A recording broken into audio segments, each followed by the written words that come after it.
So, a new season, a new narrative conundrum. The four main humans lived completely different lives on Earth, and the only reason they had any contact with each other was because they were hand-selected by Michael for his fake Good Place experiment. So when the timeline gets altered on Earth, it would feel incredibly contrived to have them meet and become friends. The only solution to this problem was to lean into the contrived nature of the setup. Michael repeats the selection process just under different circumstances, and it paradoxically makes the reformation of the group feel more organic than any other mechanism that would bring them together. It's like a fun meta joke about the nature of sitcom casts. Very rarely in life do people with wildly different personal and professional backgrounds maintain social relationships for any extended amount of time. So having the showrunner's namesake character constantly intervening to keep them connected serves as an acknowledgement of this fact that still allows for the conceit of the series to stay rooted in the character traits established for Michael. The other half of the Season 3 premiere that sets the tone for the next arc of the series is showing the different ways the four humans tried to change but ended up backsliding. The details are different, but the story is the same. Each of them made the choice to seek self-improvement and were genuinely successful for a time, but inevitably outside pressures forced all of them back into old patterns. They still wanted to be better people, but when made to contend with the practical complications that come with ethical decision-making, it felt easier to give up than to try to do the right thing. And this is the most important idea that gets explored in Season 3. An individual's desire to be good almost always butts up against what they need to do to survive. And while it might be noble in some abstract way to be willing to suffer for their beliefs, should we really consider it a moral failing when they're forced to make a compromise, or would it be better to direct our anger towards the structures and institutions that force that compromise? In short, something there is no ethical consumption under capitalism, something sees the means of production. Chapter 29 is just a really fun episode. It's got tons of great jokes, like Michael causing Brexit by meddling in the timeline, the magazine cover Easter egg foreshadowing Larry Hemsworth, and this whole interaction. Attention everyone, do not look at me. Oh.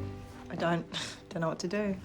But the star of this episode is unequivocally Adam Scott as Trevor. I assume that, like me, most of my audience's main association for Scott is the lovable dork Ben Wyatt from Parks and Recreation, also created by Michael Schur. So seeing him in a role as deeply insufferable as Trevor is jarring at first, but he completely kills it. What I really love about his performance is the way he provides contrast to Jason. They're both, or at least they both appear to be, overeager, oblivious man-children, but what makes Trevor grating and Jason endearing is the amount of respect they have for other people's boundaries. It's just like the difference between #nice guys and genuinely nice guys. Trevor tries to force emotional connections with the group even when they're unreciprocated, and puts people on the spot when they aren't giving him the attention he wants. Jason, on the other hand, takes the time to get to know people and never pushes them past a level of personal contact that they're comfortable with, going so far as to sleep in a dumpster rather than invade Tahani's space when they're both intoxicated.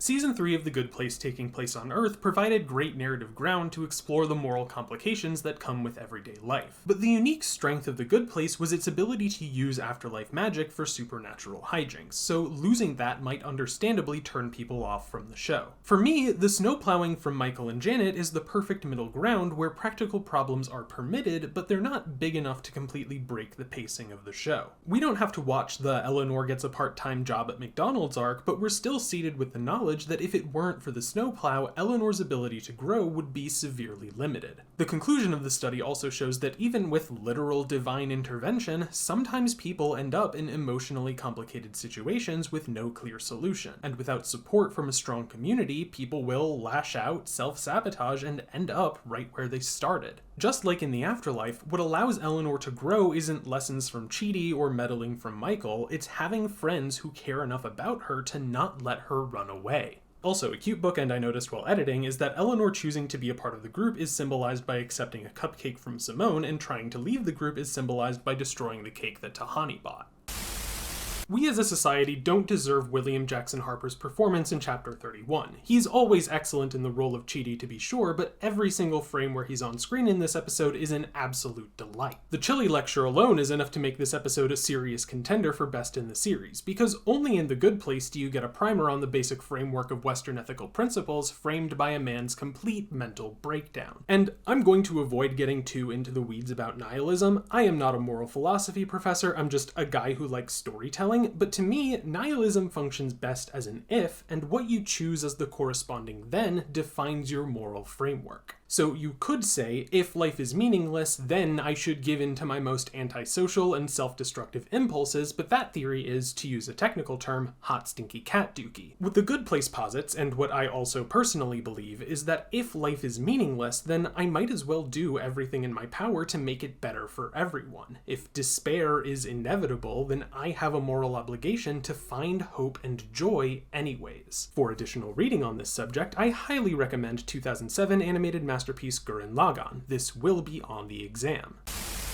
I feel like most of the sitcoms I really love have at least one mini arc in the middle of the series where it's still really funny, but it's mostly just depressing, and for The Good Place, that's the Soul Squad arc. It's episodes like these that really give the show substance, forcing the characters to reckon with how they became the people they are and how those experiences stay with them. Chidi needing to break up with Simone is difficult because he didn't stop loving her, he just knew that staying in contact with her put her immortal soul in danger, and the idea that he acts as a drain on the people he cares about is a recurring worry for him, symbolized most strongly by him proposing in an attempt to get her to leave him. The other, also very depressing part of this episode is the portrayal of the cycle of poverty in Jason's family. The surface level reading of their dynamic is that Donkey Doug is a negligent and emotionally unavailable parent, and that upbringing is what caused Jason to end up in the bad place. But Donkey Doug's statement when he sacrifices himself for Jason at the factory paints a different picture. From Donkey Doug's perspective, the most he can do as a father is delay the inevitable of Jason going to prison. He recognizes, consciously or unconsciously, that society isn't going to give the child of a poor immigrant family in Florida a real chance to succeed. Jason's best case scenario is getting to have a little bit of fun until he ends up on the wrong side of the law. Donkey Doug's sacrifice for Jason is what ultimately puts Jason in a position to end the cycle for his family, so even if he can't save his dad, he can still find closure in using that opportunity to build a better world for others. This episode gives the ladies in the Soul Squad their turn to explore familial trauma, and it really is an excellent exploration of the long-term effects of abuse and neglect. In classical family systems therapy terms, Camilla perfectly fits the role of the hero or the golden child, and Tahani fits the scapegoat or black sheep, where the recurring theme in their family is that Camilla receives constant praise while Tahani is never good enough. But what The Good Place captures so effectively is that while the scapegoat is a more obvious victim, the hero is still subject to abuse. Toxic caregivers will intentionally foster animosity between the two because as long as they're at each other's throats, they won't realize they're being manipulated and come together against their abuser. So it's only by recognizing that their parents drove them apart that Tahani and Camilla can begin to repair their relationship. On the Shellstrop side of things, Donna is the classic trope of a negligent parent who only got their act together after they abandoned their first family. And I can't speak from personal experience, thankfully, but from what I've seen, watching your parent be an effective caregiver to somebody else is often more traumatic than the neglect itself. Eleanor pushing Donna to fully commit to her new life helps her to process her own grief of not getting the boring suburban mom that she deserved. She couldn't repair the damage that had already been done, but she did break the cycle. Disclaimer, the following rant does not only apply to The Good Place, but it definitely does apply to The Good Place. My biggest pet peeve in storytelling is when in a non-romance story, the male and female leads end up in a romantic relationship. And I say end up specifically because more often than not, it's not done to improve the story, it's just checking a box in the happily ever after checklist. I don't necessarily dislike Eleanor and Chidi as a couple, but I feel like their relationship works as the emotional core of the story without needing to be romantic, and in cases where it would work just as well either way, I will always prefer platonic friendship. But also, for Chelinor specifically, I find it tedious because their memories getting wiped at different points in the story means that there's two different episodes where someone politely informs Eleanor that she's in love with Chidi, and Eleanor goes, "Ah, you're correct, that is a factually true statement about me," and that's just really weird. The reboots mean that their relationship can never develop organically, so the writers just periodically remind us that they're definitely totally OTP, just trust us guys, and my eyes glaze over, and I just want them to move on. I don't think that romantic subplots are inherently bad necessarily, but more often than not, they feel like cheap drama fuel rather than something actually integral to a character's story when they aren't given enough attention. Whenever somebody levels criticism against capitalism or America or some other oppressive structure, one of the most common responses you'll get is you hate it so much yet you still own an iPhone, as though the only way to oppose a system is by taking a vow of poverty and divesting from even the most basic of modern conveniences. It's very plainly a bad faith argument against social reform, and Doug Forsett is meant to parody that line of thought, because despite what conservatives want everyone to think, progressives don't want to create a world where everyone lives a strenuous, tedious, and joyless existence like Doug. What we oppose is the systems that make a life like that the only way to be ethical. Because the problem with the point system isn't that it expects people to sacrifice some personal pleasure for the benefit of society, it's that even when you build your entire life around minimizing harm and maximizing self-sacrifice, it's still not enough to qualify for the good place, and any system that demands suffering like this deserves to be dismantled. So the video for this episode is just going to consist of massive props to Darcy Carden for the entire run of the show. Not only does she play good and bad Janet so well that you almost forget she's only one person, she also has to be neutral and disco Janet, and in this episode, the entire main cast. All of the little things she does to capture the cadences and mannerisms of her co-stars are incredibly impressive on their own, but there are also subtleties in moments where she's Eleanor pretending to be Jason that are different from when she's just playing Jason. The same principle also holds for when she's good Janet pretending to be bad Janet, and vice versa. It's an incredibly nuanced and demanding role for the entirety of The Good Place, and even when it's not perfect, she's never phoning it in, and she deserves so much credit for that. Honestly, the fact that she didn't win an Emmy is understandable, actually. She was up against Annie Murphy as Alexis Rose the year she was nominated, also a genuinely fantastic performance. I could go either way on that one. If she were nominated for this episode specifically, though, oh boy, then I'd have to fight someone.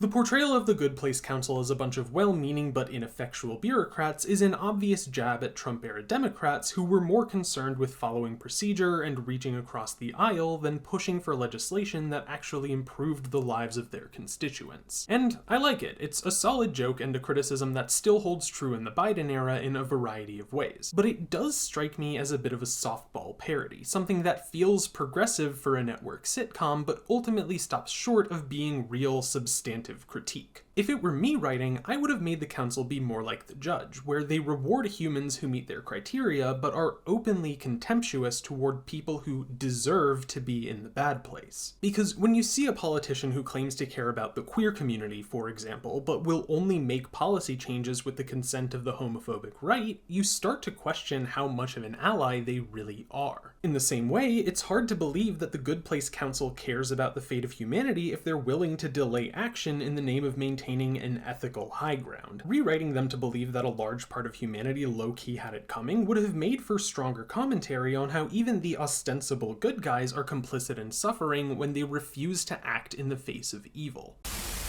So from an ethical and artistic standpoint, I'm opposed to product placement. I think it's a deceptive and manipulative advertising practice that's symptomatic of larger issues in how economic interests shape artistic expression. That said, I still have a soft spot for cute integrations like the IHOP in The Good Place. My favorite example is probably the Honey Bunches of Oats integration in Jane the Virgin, but even just saying out loud that I have a favorite example of product placement makes me feel a little bit dirty, so let's move on. The second fake Good Place experiment is, in some ways, a retread of the plot of season 1, and there are a litany of parallels that could be drawn between the two scenarios. But what makes it feel fresh is that by occupying a different perspective from the first experiment, the audience is faced with different ethical questions. In the original experiment, we watched from the perspective of an unwitting test subject, so the majority of questions were individualistic, how do I become a better person kinds of questions. Now that we're watching from the point of view of the research team, the salient question is, what must we do to best facilitate personal personal growth in others? What balance of adversity and support is optimal to make others recognize their shortcomings and foster their desire to overcome them? These questions and more are what shape the final season of The Good Place, and the answers to these questions may surprise you. Or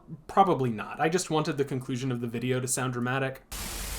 The biggest parallel between the two Good Place experiments is in how the test subjects were chosen. Originally, the main cast were hand-selected by Michael for their perceived ability to make each other suffer, and similarly, Sean's test subjects are hand-selected to specifically target the weaknesses of the original four. In-universe, this was a strong tactical move by Sean, made all the stronger by the coincidental eligibility of Simone, but narratively it works even better by providing new ethical challenges to the original cast instead of sidelining them in favor of developing the newcomers. We'll dig into each of them individually over time, but the most immediately impactful is obviously Simone forcing Chidi to either reboot his memory or risk compromising the experiment. And ironically, him choosing to erase all of his progress acts as the ultimate proof that he's completed his character journey. Instead of agonizing over his current situation in hopes of finding a perfect solution, he confidently and decisively makes an imperfect decision with the belief that it will maximize his friend's chance of success, which is something that Season 1 Chidi wouldn't have been able to do. The new cast and the circumstances of their introduction also reinforces one of the core themes of the series, that being open to other people and ideas, even when you find them frustrating, is a necessary part of becoming the best possible version of yourself.